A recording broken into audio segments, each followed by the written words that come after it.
Hello, I'm Travis Bills. I'm going to tell you about how I'm a Hudson River Community Credit Union super saver. In the past few months, I've saved up enough money for my recently purchased 2007 Hyundai Accent.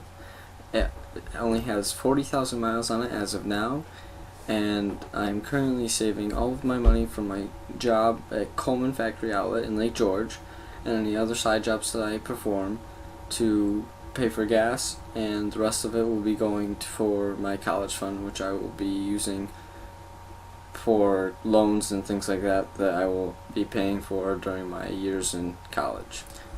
Before the car, I purchased a new laptop, some speakers, a few amps and microphones to start my own business. I am running audio services for local businesses and places and people, and any money that I make for that goes towards my bank account, which will go straight to my savings account.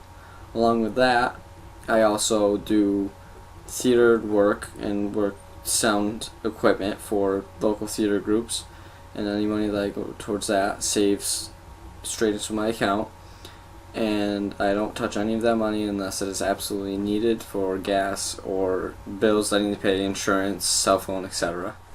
If you would please be so kind as to pass this video on to your other friends so I could accumulate views, that would be very much appreciated, because I would like to show the credit union that I am a super saver and that I am the best candidate for this prize. Thank you.